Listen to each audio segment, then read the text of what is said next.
everybody, welcome back to Pixel Bash. This is episode 1 in a pencil to print series, and I'm already pretty much done the concept here on Procreate. I'm going to be making a skull and shake today, and I'm pretty much ready to go and get into sculpting. Now I've just jumped in CG Trader and downloaded a royalty free skull, uploaded it into Nomad, and I'm just checking the model, make sure it's something I can use. I'm happy with it. Decent looking, anatomically correct skull, so I'm going to be using this today. I'm just going to delete the rest of whatever I don't need, and then I'll be left with a skull. Now it's just on to making the glass. That's just a cylinder. I'm going to use the edit and widen the top. I'm going to duplicate it, shrink that down, and then I'm going to subtract it using boolean from the previous cylinder. And that's going to give me the glass. Now I just have to sort of position the skull inside and get the best sort of fit. I don't want too much space around it. You'll find that skulls are generally longer than they are wide, so I'm going to flatten it down a little bit so it sits inside better rather than widening it. Because you're looking at it generally from head on, you're not going to notice that. So I'm just going around and pushing the skull inside the glass using the move tool. I generally use X-ray for this, but since the glass has already been set to transparent, I don't need to do that. I'm just going to add a sphere, and then I'm going to start sculpting the garnish topping, the ice cream for the smoothie.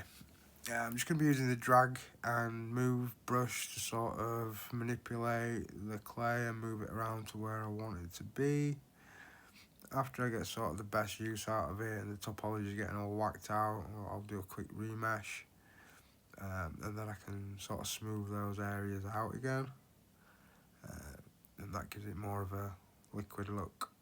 Again, that's not done it completely right, so I'm just going to use a drag brush. I'll put this back down to pull it down to the bottom, and I'm just going to clip away the rest of it using the trim brush. Now I'm going to make the swirl on the top just by drawing a swirl with the inflate brush, basically. I'm using the move brush again and the inflate brush just to give some volume back to the drips that I'm pulling over the edge. So far so good.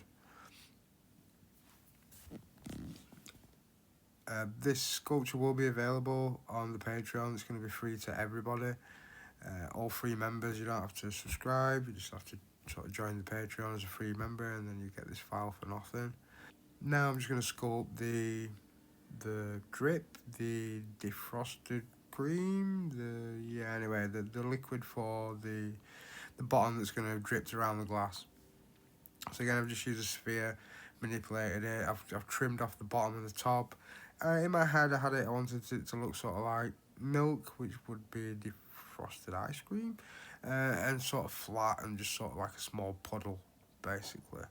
So I did this in mind, and then as soon as I sculpted the base, which is a 3-step base, I've just basically duplicated the cylinder 3 times, and then just enlarged it and dropped it down.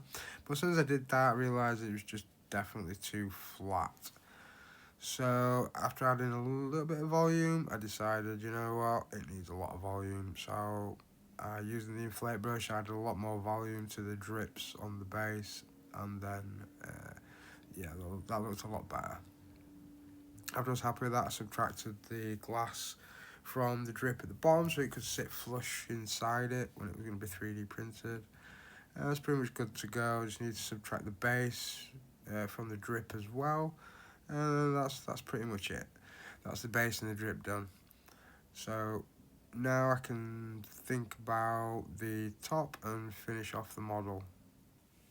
And so far, there's not a lot of time invested. The shortcut using the skull definitely helped with the time. Could have sculpted another skull. I could have used a bit more of a stylistic looking skull. So I will be changing the way that it looks in this video. And now I'm just making a cap for the top that I'm going to use as a boolean to subtract from the garnish on the top. So I'm just doing sort of the same sort of width and angle, and then just subtracting it, getting rid of the excess clay that's sort of left over, and then that's not far off the top done.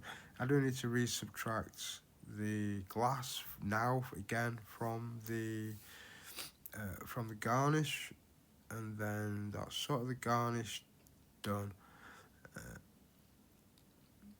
Now it's just onto the skull, and I'm going to be manipulating the skull. I decided I want to make one eye smaller than the other one.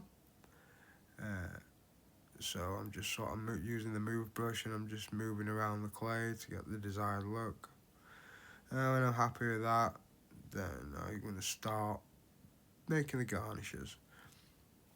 I decided to use bananas, so we're going to use make some bananas and some cherries for the top.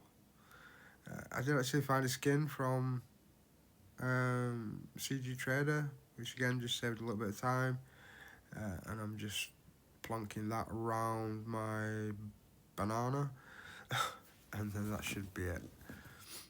I'm going to add a little bit of detail to the actual pulp, to call it, yep, to a little bit of the pulp of the banana, and then duplicate that so I can use it on its own. Now I can just start inserting the garnishes into the top, and we're getting closer and closer to finishing it.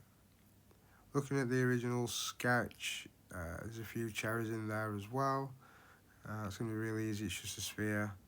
And I'm going to make a little indent and then use the crease brush and just cut some detail into it. Use the tube tool and create a small stem, and then we're going to just plunk that right on the top. Duplicating this, we can add a few cherries around the area.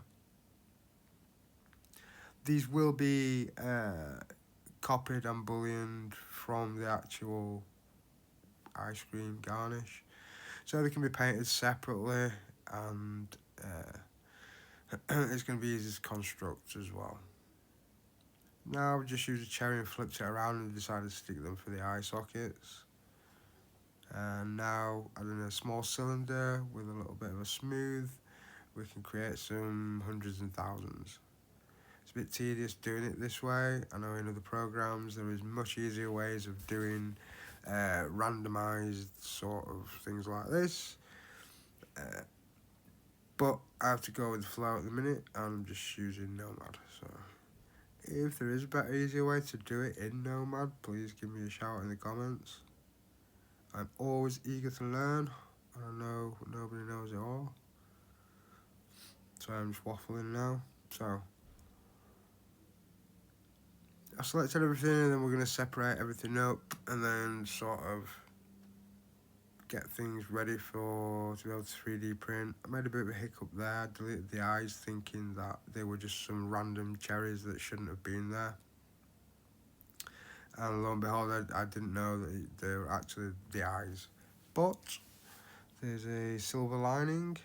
I've just realised the eyes are gone. And a quick reminder, if you like what you see, you can always subscribe, hit that bell, all that good stuff. Support the channel.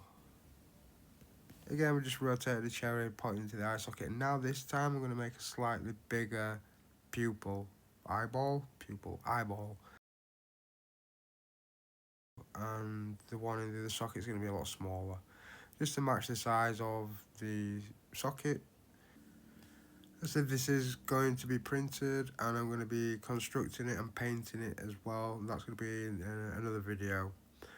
For now, here is the reveal.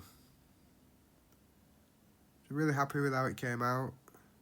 Added a bit more clay on the inside of it, just to show there was more shake inside. So let's just solve the effect, and that'll ground the skull on the inside of the model as well. Thanks everyone for watching.